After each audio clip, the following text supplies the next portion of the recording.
श्री श्री ठाकुर परमाराध्य जगज्जननी श्री श्री बड़मा परम पूज्यपाद जुगाचार्य श्री श्री वर्ता आजिर पूज्यपाद श्री श्री आचार्य देवଙ୍କ श्री चरण कमल अनंत कोटि प्रणाम निवेदन करुछि।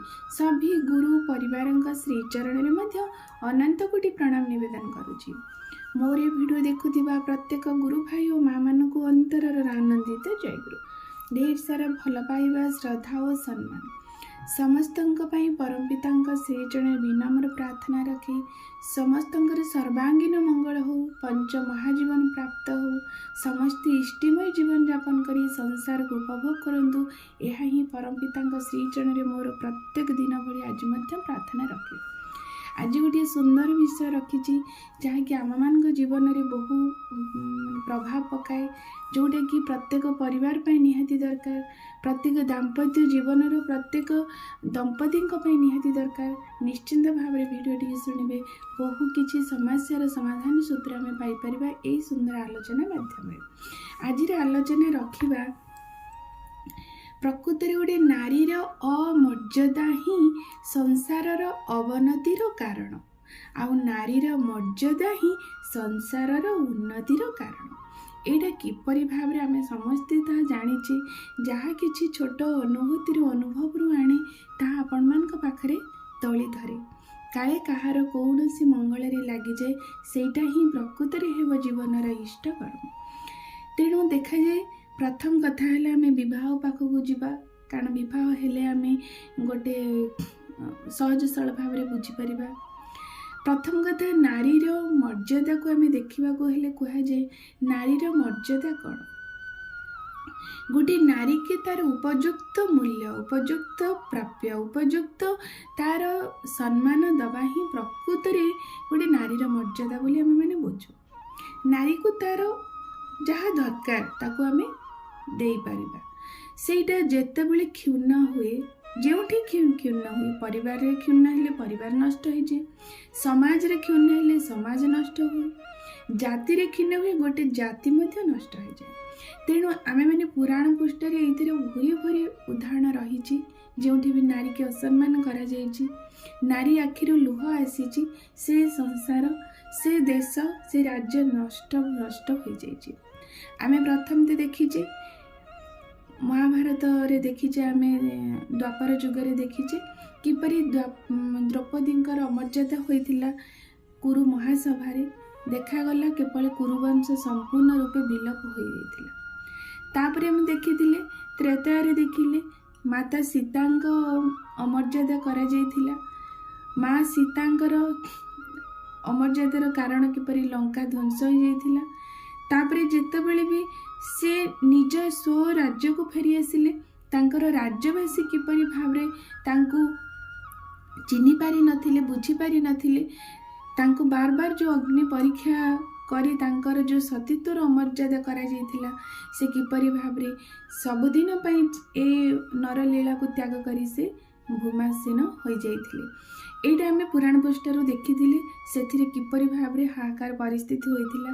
से रामराज्य आम जहाँ को कहुए आदर्श रामराज्य गठन करने सफल हो पारि नथिला। एई भली भाव में आम अनेक उदाहरण देखीचे, सेटा वर्तमान समय मध्य होउची।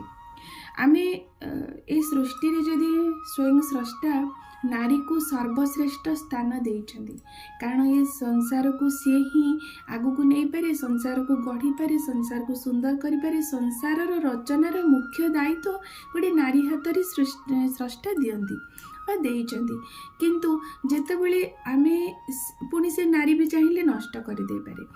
सेटा किपरि भाव माने हुए देखो, आमे जदि गोटे नारी को तो से नारी तो गोटे बापा माँ गठन करेंगे, से नारी गोटे माँ से किपरि भाव भल भाव तैयारी हम सेटा तो जड़े माँ निश्चिंत भाव में करेंगे, गोटे बापा माँ से भूमिका रही से करेंगे। किंतु जेतेबेले देखा जाए सेटा एक्सेप्शनल केस रे देखा जाए खूब कम नारी जाति थांती, तांकर कोनोसी खराब तांकर आचरण बा कर्म चिंता जोगु परिवार रे अशांति हुए।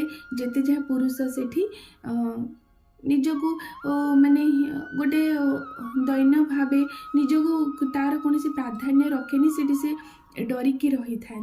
किंतु आम मेजोरिटी क्षेत्र देखा जाए गोटे नारीटी सबू दे गोटे संसार को गढ़े तार धन मन तन सबकि दे गोटे संसार को गढ़े केते कष्ट करी सी तार दुईटी कूल को सी रक्षा करे ता पिता माता को तांकर दायी दायित्व बुझे शाशु घर दायी दायित्व बुझे जेते अभाव अनाटन जेते भी किसी संसार रे आसू से सबू को मथारे बही निजर सुख स्वच्छंद को माने खातिर न करी से परिवार रो समाज रो किपरि मंगल हो पारिबो गोटे भल परिवार तांको स्वामी को प्रतिष्ठा हो पारिबो ससुर घर रो सम्मान रक्षा हो पारिबो पिला मानन को किपरि गोटे भल मनीष करी गढ़ी तोलिबो गोटे नारी रो मुख्य भूमिका थाए आ से मधे करे जेतेबेले ए भली गोटे नारीटी ता जीवन रो सब किछि को त्याग करी तार लक्ष्य तार इच्छा केवल गोटे सु संतान सु परिवार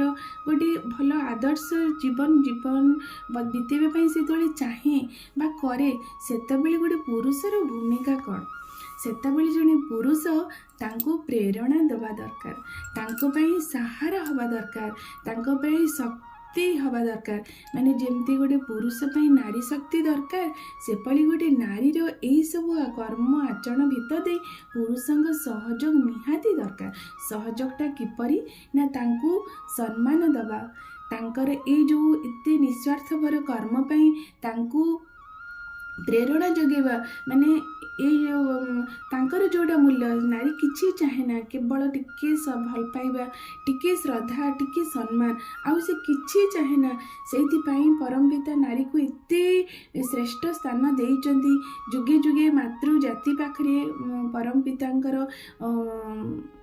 माने मन तांकर सदा सर्वदा रही थे गोटे मातृ जाति पाखरे तांको मथा नई देइचंती परम पिता कारण जुगे जुगे इतने महान माटीए तेणु से परिवार रे जदि गोटे नारी ठीक भाव रे तार अमर्यादा करा जाए ताकू हेय ज्ञान करा जाए ताकू बहु कष्ट कथा कहला भलिया व्यवहार करा जाए जदि तार सी भी गोटे मनीष तार गोटे मन अच्छी तार भी गोटे किछि छोट इच्छा थिबो तार भी गोटे अभिलाषा थिबो तार भी कौन से आशा थिबो से सब को जदि खातिर करा जाए ना कौन इच्छा आशा अभिलाष को सदा सर्वदा दबे दि जाए कौन तार केयर करा जाए ना सेठी किंतु नारीटी भांगी जाए सेठी से आगो को बढ़ापी बहु कष्ट हुए आर प्रभाव पड़े गोटे परिवार उपरे देखो जो गोटे नारीटी सदा सर्वदा माने ए शरीरटा तो गोटे रक्त मांसर शरीर तैयारी होइछि ना जेतेबेले गोटे सुनारी गोटे भल कर्तव्यनिष्ठ नारीटी तार समस्त कर्तव्य दे जेते आगो को जाए जेतेबेले बार बार ताको आघात करा जाए तार मर्यादा को आघात करा जाए तार प्रत्येक इच्छा अभिलाष कौन मूल्य दि जाए ना सेतेबेले नारीटी जेतेबेले कष्ट पाए जेतेबेले ता आखिर लुह आसे तार प्रभाव परिवार उपर केपरि पड़े देखनु मन सदा सर्वदा दुख रहिले से दुख रे रहुथिबा मन रे से जे कोनसी रोषेई प्रस्तुत कर से रोषेई परिवार जेते जण भी खांदी तांकर मन को से प्रभाव पड़े जहाँकि शरीर मन से असुस्थ हो जाए प्रथम कथा द्वितीय कथा जेतेबेले निज मन दुखरे रहे मन जेतेबेले भाराक्रांत हो रहे निजर शरीर मध्य खिन्न हो जाए आउ सेठी कोनोसी गोटे खुशी गोटे सौहार्दपूर्ण परिवेश सृष्टि हो पारे ना से निजे खुशी रहिले सिने अन्य को से खुशीटा दे पारिबो से खुशी से हरई बसे से श्री श्री ठाकुर कहती आम शास्त्र पुराण भी कहुई जत्र नार्यस्तु पूज्यते तत्र रमन्ति देवता माने जोठी नारी को पूजा करा जाए अर्थात नारी उपयुक्त मर्यादा प्रदान करा जाए सेठी देवता माने वास करती अर्थात सबु दैवी शक्ति सेठी रही थाए सेठी दुख रोग शोक जरा जीर्ण सबू हटि जाए सेठी स्नेह श्रद्धा भल पाइबा धन संपत्ति सौहार्द सबकिछि परिपूर्ण हो जाए अर्थात सेठी सुख समृद्धि रही थाए सेठी कोनोसी अभाव अनाटन लगी रहे ना सेइथिपाई कथारे आउ गोटे कथारे कहिछि वैकुंठ समान हा अटे से ही कर परस्पर स्नेह जय ही ଥାଏ ନିରନ୍ତର। ଯେଉଁଠି ସ୍ୱାମୀ ସ୍ତ୍ରୀଙ୍କ ଭିତରେ ଭଲ ପାଇବା, ପିଲା ବାପା ମାଙ୍କ ସହିତ ଭଲ ପାଇବା, ସେଇଠି ଯେଉଁ ବଣ୍ଡିଙ୍ଗ ପରିବାର, ସମସ୍ତେ ସମସ୍ତଙ୍କର କଥାକୁ ବୁଝୁଥିବେ, ସମସ୍ତେ ସମସ୍ତଙ୍କର ଦାୟିତ୍ୱ ନେଉଥିବେ, ସମସ୍ତେ ସମସ୍ତଙ୍କ ପାଇଁ କିଛି ସମୟ ଦେଇପାରୁଥିବେ, ସେଇ ଯେଉଁ ପରିବାର ଆସିଥିବ, ସେଇ ଯେଉଁ ପରିବାର ଥିବ, ସେଇ ପରିବାରରେ ନିଶ୍ଚିନ୍ତ ଭାବରେ ବୈକୁଣ୍ଠ ପରିବାର। ଆଉ ସେଇଟାରେ ହିଁ ଲକ୍ଷ୍ମୀ ବିଷ୍ଣୁ ବାସ କରିଥାନ୍ତି। ସେଇଠି ଆମେ ପୁରାଣରେ ବି ଜାଣିଛେ, ସେଇ ପରିବାରରୁ କୌଣସି ଦିନ କୌଣସି ଦୈବୀ ଶକ୍ତିର ସେଠି ଅଭାବ ହୁଏ ନା। ସଦାସର୍ବଦା ଦୈବୀ ଶକ୍ତି ସେ ପରିବାରକୁ ରକ୍ଷା କବଚ ଭଳି ରକ୍ଷା କରିଥାଏ। ତେଣୁ ଆମେମାନେ ଏସବୁ ପ୍ରତି ଧ୍ୟାନ ଦେବା। ପ୍ରତ୍ୟେକଙ୍କର ପିଲାମାନେ ବି ଅଛନ୍ତି, ପିଲାମାନଙ୍କର ଚିନ୍ତା, ତାଙ୍କର ଇଚ୍ଛା ଅଭିଳାଷ ପ୍ରତି ବାପା ମାଙ୍କର କର୍ତ୍ତବ୍ୟ ସେଇଟା ବି ଦେବା। ବାପା ମାଙ୍କର ବି ଇଚ୍ଛା ଅଭିଳାଷ ସମ୍ମାନ ପିଲାମାନଙ୍କର କର୍ତ୍ତବ୍ୟ ତାକୁ ଦେବା।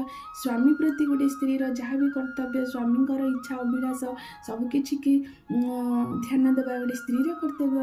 ସ୍ତ୍ରୀର ସବୁକିଛି ଇଚ୍ଛା ଅଭିଳାଷା ସବୁକିଛି ଯାହା ବି କିଛି ତା ଜୀବନରେ ଅଛି ତାକୁ ଧ୍ୟାନ ଦେବା ଜଣେ ସ୍ୱାମୀଙ୍କର କର୍ତ୍ତବ୍ୟ। ଯଦି ସମସ୍ତଙ୍କର ସବୁ କର୍ତ୍ତବ୍ୟ ଠିକ୍ ଭାବରେ ପରିପାଳନ କରାଯାଏ, ସେଇଟାକୁ ହିଁ ବୈକୁଣ୍ଠ ପରିବାର କୁହାଯାଏ। ଆଉ ସେଇ ପରିବାରରେ ହିଁ ଦେବତାମାନେ ବାସ କରନ୍ତି। ତେଣୁ ଏଇ ଯେଉଁ ଆଲୋଚନା ଆଜି ଆମେ ରଖିଛେ, ପ୍ରକୃତରେ ନାରୀର ମର୍ଯ୍ୟାଦା ହେଲେ ସେଠି ଉନ୍ନତିର ବାଟ ଖୋଲିଯାଏ, ନାରୀର ଅମର୍ଯ୍ୟାଦା ହେଲେ ସେଠି ଅବନତିର କାରଣ। ଏ କଥା ନିଶ୍ଚିନ୍ତ ଭାବରେ ବହୁ ଯଥାର୍ଥ। ଆଶା କରେ ଛୋଟ ଭିଡ଼ିଓ ମାଧ୍ୟମରେ ଅନେକ କିଛି ସମସ୍ୟାର ସମାଧାନ ହୋଇଯାଏ ବୋଲି ମୁଁ ନିଜକୁ ଚିନ୍ତା କରେ, ଭାବେ।